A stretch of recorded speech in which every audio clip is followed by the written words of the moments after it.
ونصلي ونسلم على رسوله الكريم اما بعد۔ اچھا جی، آج ہفتہ 14 ستمبر 2024 ہے، اور آج ہم آپ کے سامنے شیخ اکبر کی خصوص الحکم سے کچھ متفرق اقتباسات اور کچھ میں ماضی کے دریچے کنگال رہا تھا، تو کچھ کتاب الاسفار یا نتائج الاسفار جہاں سے ہم نے یہ سفر شروع کیا تھا سن 2020 کے دسمبر کے آخری 3-4 دنوں میں، اور پھر جنوری، فروری، مارچ 2021، تو کچھ وہاں کی یادیں تو میں نے سوچا ان کو آج تازہ کر لیتے ہیں۔ تو یہ خصوص الحکم کے مقدمے سے کچھ باتیں رہ گئی تھیں، سوچا کہ وہ پہلے آپ کے سامنے لے آئیں۔ فرماتے ہیں شیخ، مقدمہ صفحہ نمبر 80 ہے اس کا، وَأَرْجُو أَن يَكُونَ الْحَقُّ تَعَالَى لَمَّا سَمِعَ دُعَائِي قَدْ أَجَابَ نِدَائِي۔ کہنا میں امید رکھتا ہوں کہ جب حق تعالی نے میری یہ دعا سنی، پیچھے دعا ہے نا کہ مجھے نفس کی تلبیس سے اور اس سے محفوظ رکھنا اس کتاب کو، جیسا کہ میں نے حضور علیہ السلام سے وصول کیا ہے، تو اسی روحی الہام اور کے ساتھ تیری تائید کے ساتھ میں اس کو کتابت میں اپنے املا کی گرفت میں بھی، تحریر کی گرفت میں بھی لے آؤں، اور اس میں کسی بھی مرحلے پر جو ہے اپنا تصرف نہ ہو، اور جب اہل دل حضرات اس کو جان لے تو وہ سمجھ جائیں کہ یہ ملائے اعلیٰ سے مقدس عالم سے جو ہے یہ کلام، یہ سارا علم، یہ ساری تعلیم یہاں لوگوں تک آئی ہے۔ فرماتے ہیں وَأَرْجُو أَن يَكُونَ الْحَقُّ تَعَالَى لَمَّا سَمِعَ دُعَائِي قَدْ أَجَابَ نِدَائِي، اور میں امید کرتا ہوں کہ حق تعالی نے میری جب دعا سنی تو اس نے میری دعا جو ہے وہ قبول فرمائی، اور یہ وہ مقام ہے، مقام اجابت ہے۔ تو یہاں پہ بھی ہم اپنے لیے اور اپنے آڈینس کے لیے، سامعین، حاضرین، ناظرین جو جتنے 4 سال سے ہمارے ساتھ رہے ہیں اور اپنی عقیدت، محبت، طلب، استقامت، تعلق میں ہمارے ساتھ جڑے رہے، تو اللہ تعالیٰ ان سب کے دین دنیا کے احوال، ظاہر و باطن کے احوال جو ہے وہ بہتر فرمائے، سب کو سعادتیں دارین کی نصیب فرمائے، کیونکہ یہ مقام اجابت ہے۔ یہاں شیخ نے کہا اجاب ندائی، تو شیخ ہی کی اس بات پر ہم مکمل یقین رکھتے ہوئے کہ یہ مقام اجابت ہے، یہاں پہ انشاءاللہ ہماری بھی دعا قبول کی جائے گی، اور ہم سب کے گھروں میں، بچوں میں، رزق روزی، مال معیشت میں، سب میں خیر، برکت اور انشاءاللہ استحکام نصیب ہو۔ فما القی الا ما یلقا الیہ، بس میں وہی کچھ یہاں ڈالتا ہوں، رکھ دیتا ہوں۔ فما القی الا ما یلقا الیہ، وہی کچھ ڈالتا ہوں، وہی کچھ لکھتا ہوں، ہیتہ تحریر میں یا ضبط تحریر میں لے کر آتا ہوں جو کچھ مجھ پر ڈالا گیا یا القاء کیا گیا۔ ولا انزل فی ھذا المستور یا فی ھذا السطور الا ما ينزل به علیہ، ولا انزل، اور نہیں رقم کرتا، نہیں میں لکھتا ان سطور میں، ان لائنوں میں، مگر وہی کچھ جو مجھ پر وارد کیا گیا، جو مجھے عطا کیا گیا۔ وَلَسْتُ بِنَبِيٍّ وَلَا رَسُولٍ وَلَكِنِّي وَارِثٌ وَلِآخِرَةِ حَارِثٌ، وَلَكِنِّي وَارِثٌ وَلِآخِرَةِ حَارِثٌ، مسجع مکفہ کر لے۔ کہہ رہے ہیں اور کوئی یہ نہ سمجھے کہ یہ کون ہے بھائی، اس طرح بعض نادانوں کا، کم وقتوں کا اعتراض ہوتا ہے کہ بھائی نہ میں نبی ہوں نہ میں رسول ہوں، میں تو صرف انبیاء کا، العلماء ورثۃ الانبیاء، صرف ان کا وارث ہوں، ان سے لیا ہوا ہوں، ان سے لینے والا ہوں، صرف وارث ہوں، یعنی ایک عالم دین ہوں۔ حضور صلی اللہ علیہ وسلم نے فرمایا تھا العلماء ورثۃ الانبیاء، حدیث پاک ہے غالباً سنن ابو داؤد کی۔ علماء جو ہیں، میری امت کے علماء جو ہوں گے وہ انبیاء کے وارث ہوں گے، یعنی انبیاء کے علم و حکمت ان کے پاس جو ہے وہ لیگیسی کے طور پر ٹریول کر کے آئے گی۔ میں وہ وارث ہوں اور اپنی آخرت کی کھیتی کے لیے محنت کرنے والا ہوں، ولی آخرتی حارث۔ پھر آگے وہ 5 ابیات کا ایک چھوٹا سا جو ایک کلام ہے، منظوم اشعار کچھ فرماتے ہیں، فَمِنَ اللَّهِ فَاسْمَعُوا وَإِلَى اللَّهِ فَارْجِعُوا۔ بس جو کچھ اللہ کی طرف سے آیا ہے یا جو کچھ اللہ کا عطا کردہ ہے اس کو سنو، اور یہ بھی ہے کہ فَمِنَ اللَّهِ فَاسْمَعُوا، کہ اس کو الہی ربانی یعنی حق کے کانوں سے سنو۔ تعصب، نفرت، ججمنٹ، پری کنسیوڈ نوشنز، پریجڈس کو سائیڈ پہ کر کے سننا۔ کیا؟ پریجڈس کو، تعصب کو، اور پہلے سے کوئی قائم کی گئی رائے کو، اس کو ہٹا کر فَمِنَ اللَّهِ فَاسْمَعُوا، للہ فی اللہ، اللہ کے لیے خالص ہو کر دل کو خالص پاک کر کے سننا، یہ ہے معنی۔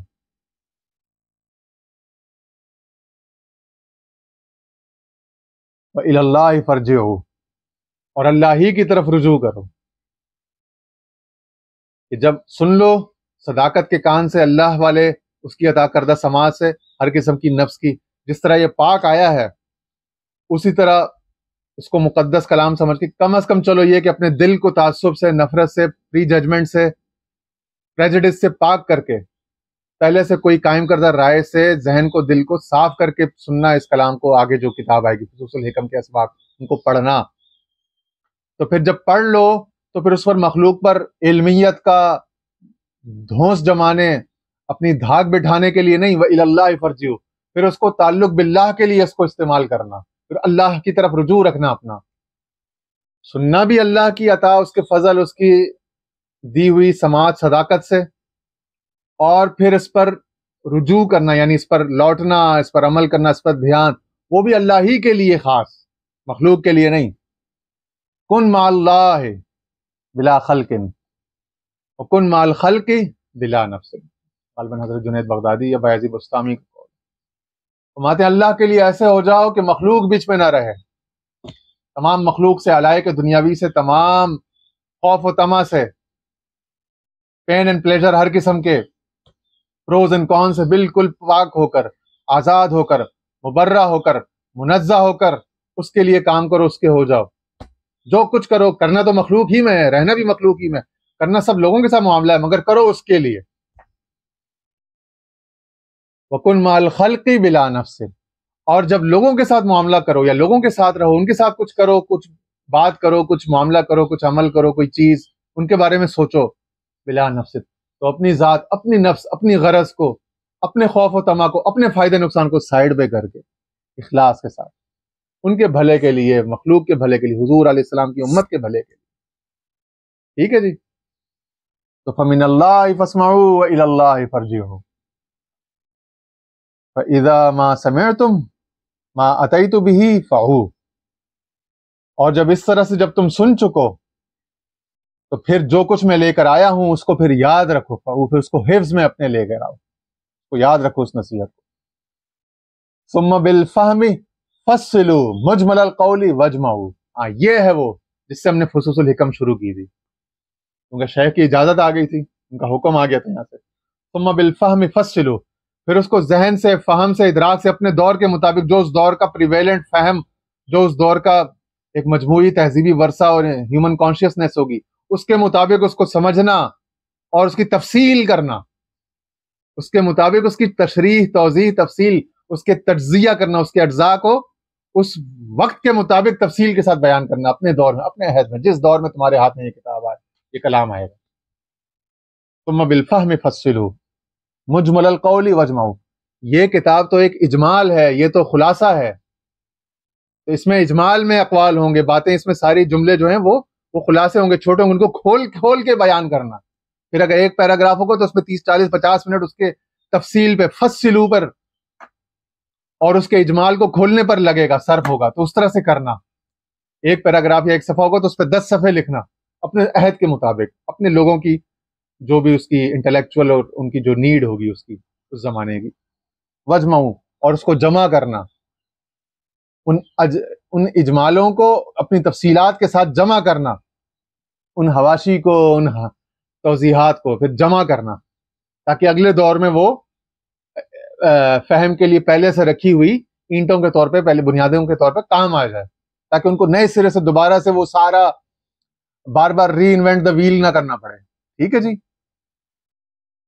ثم منو بہ علی طالبیہ لا تمنعوا، یہ حکم. پھر جو اس کے طالب ہیں، اس علم کے طلب کرنے والے، اس کے پیاسے ہیں، ان پر ازرہ امتنان، ان پر احسان، ان کو دینا، اس میں سے ان پر نوازنا، اس پر نوازشوں کی، اس کو کھلا رکھنا. ولا تمنعوا، منع نہیں کرنا، روکنا نہیں، یعنی اس کو پھر اپنے تک روکنا نہیں، یا خاص کسی مالدار یا کسی اپنے چہیتے کسی فیوریٹ بندے تک روک کے نہ رکھنا. جو بھی اس کے طالب آئیں، اس علم کے، اس بات کے، اس کے خریدار آئیں تو ان کو دے دینا، ان کو دیا کرنا.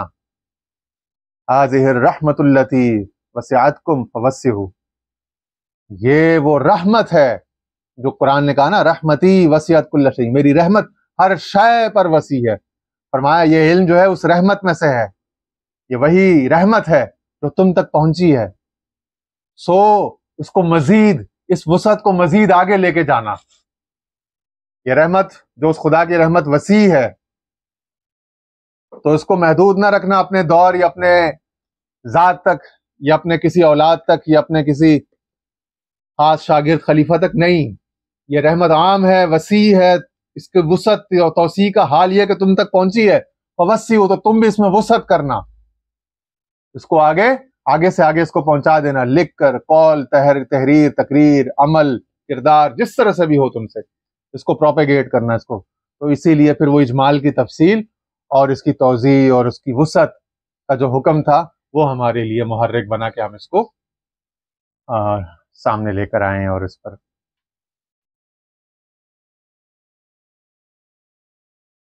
اب تھوڑا سا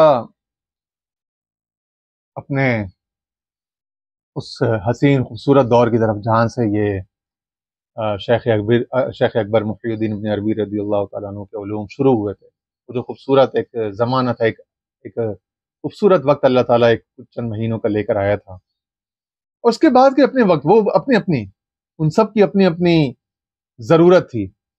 یہ آج کل اس کو کہتے ہیں meta theory, theory of every thing. تو بہت سارے فلاسفرز، تھنکرز ہیں، بطور خاص دو نام ہیں. ایک نام تو معروف ہے، پاکستان میں بھی وہ مختلف طریقوں سے سوشل میڈیا کے ذریعے اور موٹیویشنل اسپیکرز کے ذریعے اب وہ چل رہا ہے، پھیل گیا ہے، جارڈن پیٹرسن. لیکن اس سے زیادہ جو طاقتور اور زیادہ انلائٹنڈ بندہ ہے وہ کین ویلبر ہے. بڑی عمر ہو گئی اس کی، کوئی 75-80 برس کے قریب، کافی اس کی 30-32 کتابیں اس کی ہیں کین ویلبر کی.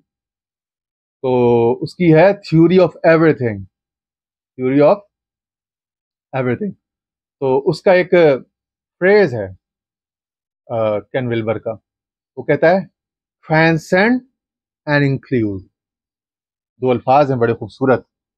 اگر یہ میرے ہاتھ میں مارکر آ جائے تو میں آپ کو لکھ کر بھی دکھا دیتا ہوں. وہ کہتا ہے کہ بھائی ٹرانسینڈ، دو الفاظ ہیں.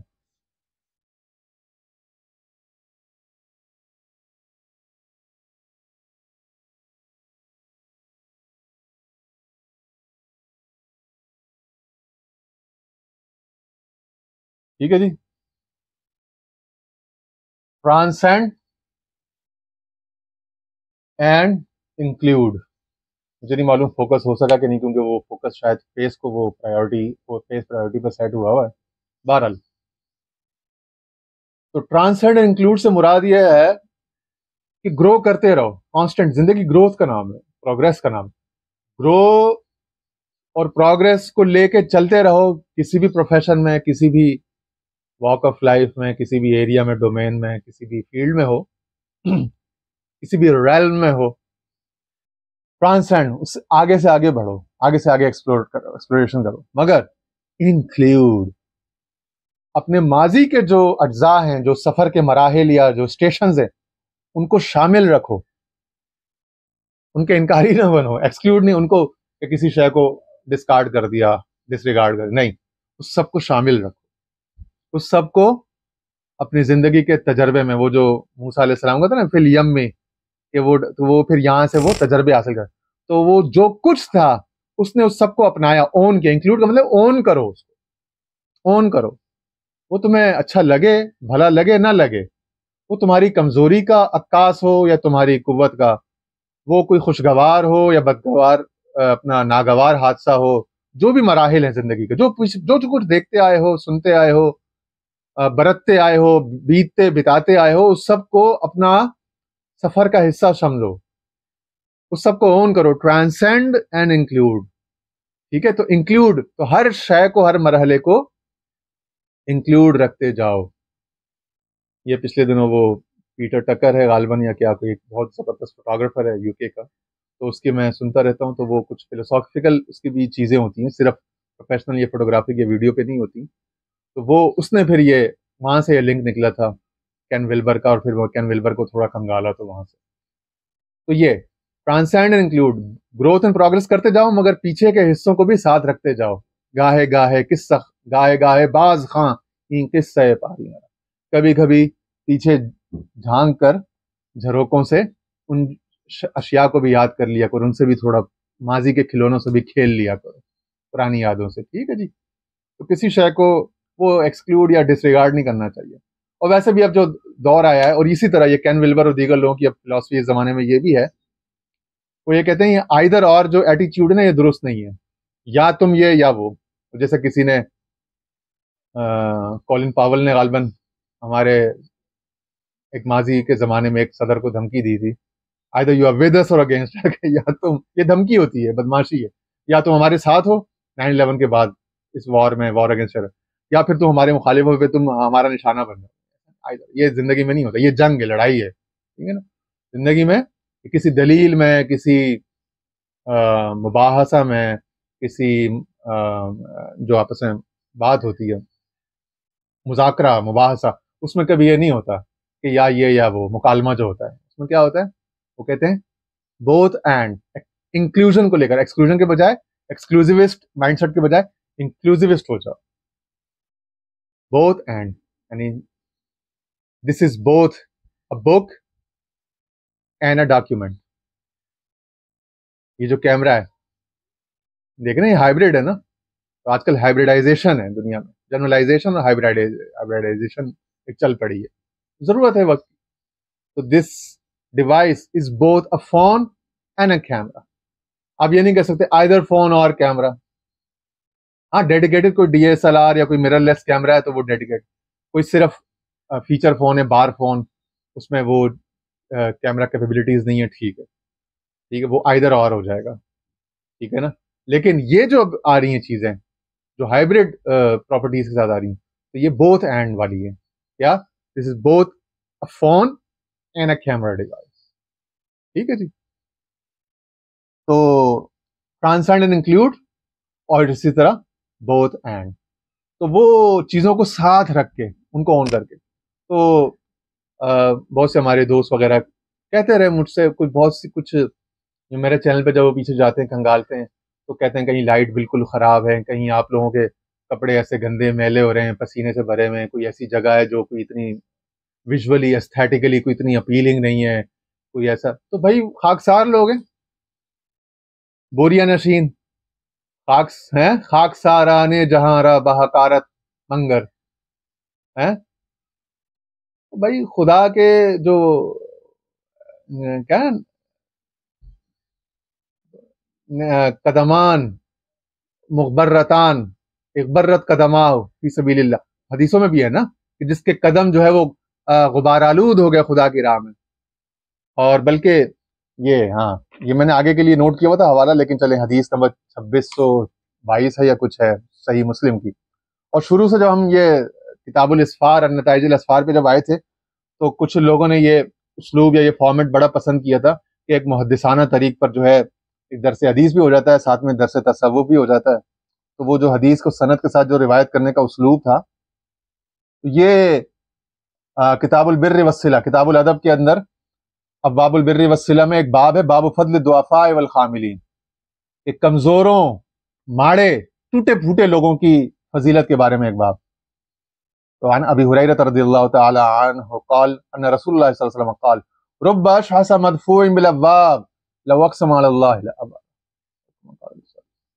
کہ کتنے یعنی پراگندہ بالوں والے، میلے کچیلے اجڑے لوگ ہوتے ہیں، مدفوع بالابواب، جن کو دروازوں پہ سے دھتکار دیا جاتا ہے، جن کے لیے دروازے کھولے نہیں جاتے، اپنے دل کے یا مجلس کے یا مکانات کے، گھروں کے، جن کو دھتکار دیا جاتا ہے، دھتکارے ہوئے، بال بکھرے ہوئے لوگ، لو اقسم علی اللہ، ان کا حال اللہ کے ہاں یہ مقام ہوتا ہے کہ اگر وہ قسم کھا لیں اللہ پر تو اللہ ان کی ضرور ان کی بات کو پورا کر دے۔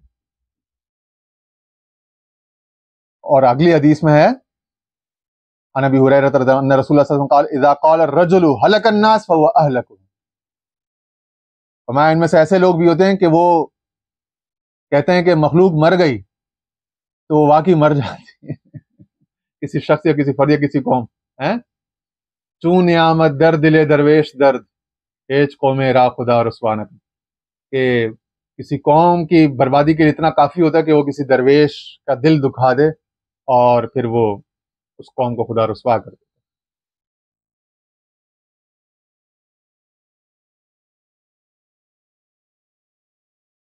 تو یہ ساری بات ہے، سبحان اللہ، ماشاء اللہ۔ تو یہ صحیح مسلم تھی۔ اب ہم آ جاتے ہیں شیخ اکبر کی کتاب الاصفات۔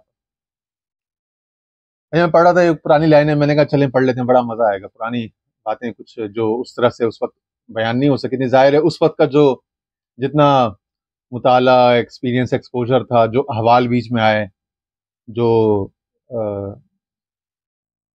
ذاتی اور گھریلو سطح پر جو بھی بیچ میں بحران، ٹرمائل، اپس اینڈ ڈاؤنز آئے، جتنے بلیک سوانز آئے، وہ سب ایک ایجوکیشن اور ایک ایکسپیرینس دے کے گئے نا۔ تو وہ 2021 میں جو بات تھی وہ اس وقت تک کی بات تھی، اور اب جو بات ہے ہو سکتا ہے کہ وہ اس کے مقابلے میں بڑی میچیورڈ بات ہو نا۔ علم الاسفار اور منزل ملامیہ، شیخ اکبر فتوحات مکیہ کے باب نمبر 309، جو کہ منزل ملامیہ، یہ منزلیں ہیں تین اہل اللہ کی، الصوفی، العابد، الملامی، یا العباد، الصوفیہ جمع کر لیں تو، اور الملامیہ، ٹھیک ہے جی۔ تو یہ تین منزلوں پر یا تین قسم کے اہل اللہ والوں پر شیخ نے کلام کیا فتوحات مکیہ، اور مطلب اللہ والے تین ہی قسم کے ہیں، چوتھا کوئی نہیں، یعنی محصور حصر آ گیا کہ صرف تین ہی قسم، ان تین میں سے ایک ہوگا اللہ والا، چوتھا نہیں ہو سکتا۔ اسی لیے مجھ سے جب بھی کبھی کسی دوست یار نے کبھی کسی بندے کا کوئی آڈیو ویڈیو یا کوئی بھیجا، کوئی معاملہ، کوئی لکھی ہوئی تحریر، تو میں نے اس میں یہی انالیسس کیا کہ میں نے ان تین میں سے ہی کوئی جواب دیا اس کو، یا وہ ان تینوں میں سے نہیں تھا تو وہ پھر وہ چوتھا ہی تھا۔ پھر بہرحال عباد، عابد کی جمع عباد، وہ لوگ جن پر زہد، نکاح سے بے رغبتی، یعنی یہ لوگ اکثر مجرد زندگی گزاریں گے، اور تمام نیک افعال کرنے کا ان پر غلبہ ہوتا ہے۔ آپ نے دیکھا نا بعض لوگ کسی پیر سے بیعت ہوتے ہیں، بعض پیر بھی ایسے ہوتے ہیں کہ ان کے پاس صرف 24 گھنٹے دلائل الخیرات اور حزب البحر، اور کافی لمبی ان کی جو ہے وہ ریجیم جو ہے ان کی بڑی سخت ہوتی ہے، تمام نیک افعال کرنے کا غلبہ ہوتا ہے۔ ان لوگوں نے اپنے باطن کو بھی ہر اس قابل مذمت صفت سے پاک کیا ہوتا ہے جس کی مذمت شارع علیہ السلام نے کی۔ حضور علیہ السلام جس نے شریعت وضع کی، انہوں نے جو امر نہیں جو دیے، اس سے انہوں نے اپنے باطن کو یعنی حسد، بغض کی۔ یہ جو امام غزالی کا جو طریق تھا نا، احیاء العلوم و کیمیاء سعادت، یعنی زاہدانہ طریق، لوگ کہتے ہیں نا امام غزالی، یو ایس میں امریکن لوگ کہتے ہیں نا کہ ہی از اے پریکٹیکل صوفی۔ امام غزالی وہ لوگ جو ہی از اے پریکٹیکل صوفی والے لوگ ہیں نا، وہ اس طرح کے لوگ تو یہ ہوتے ہیں، اور یہ قابل احترام ہے، کیونکہ یہ ان تین کی ایک قسم ہے۔ جس کی مذمت شارع نے کی ہے تو وہ اس سے، ان مذموم افعال سے دور رہتے ہیں، ان سے بچتے ہیں۔ لیکن یہ لوگ جو نیک اعمال کرتے ہیں ان سے بڑھ کر کچھ نہیں دیکھتے۔ اب یہ لوگ یعنی کسی پھل کے چھلکے پر، مغز پر رہ جاتے ہیں، آگے اس کے چھلکے پر رہ جاتے ہیں، آگے مغز تک، بادام تک نہیں جاتے۔ یہ جو فصوص الحکم کا جو ہم نے کل جو نواں جو درس آپ کے سامنے رکھا ہے نا، اس سے اگلا جو 10واں آئے گا نا، اس میں انشاءاللہ وہی بات ہے۔ اس میں جو ہے یہ بات آئے گی انشاءاللہ کہ جو ہے وہ جو لوگ انبیاء کے دیے ہوئے علم یا علوم میں سے جو ظاہر پہ رہ جاتے ہیں صرف، ٹھیک ہے جی، فَقَضَىٰ مَا جَاءُوا بِهِ مِنَ الْعُلُومِ جَاءُوا بِهِ وَعَلَيْهِ خَلَعَةُ أَدْنَى الْفُهُومِ لِيَقِفَ مَن لَّا غَوْصَ لَهُ عِندَ الْخَلَعِ فَيَقُولُ مَا أَحْسَنَ هَٰذِهِ الْخَلَعَةُ، کہ وہ لوگ جو ایک شخص کی اندرونی حقیقت یا اس کے کلیت پہ جانے کے بجائے بس اس کے لباس پہ رک جاتے ہیں، اس کی ظاہری ایک سطح پر جو ہے وہ اکتفا کر لیتے ہیں، اور اس سے آگے کی تہیں جو ہیں ان کو ایکسپلور کرنے سے رہ جاتے ہیں، ٹھیک ہے۔ تو شیخ فرما رہے ہیں کہ یہ لوگ جو نیک اعمال کرتے ہیں اس سے بڑھ کر کچھ نہیں دیکھتے، انہیں احوال و مقامات یا احوال مقامات، وہبی علوم لدنیہ، اسرار، مکشوفات یا کشوف، یہ غالباً مکشوفات ہے جو یہاں شاید میم حذف ہو گیا، یا کشف کی جمع کشوفات ہوگی، معلوم نہیں مجھے، یا جو کچھ دیگر طبقے یعنی دیگر اللہ والوں کے جو اگلے دو طبقے محسوس کرتے ہیں اس کی کوئی معرفت نہیں ہوتی، یہ لوگ صرف یہاں تک رہ جاتے ہیں، ٹھیک ہے۔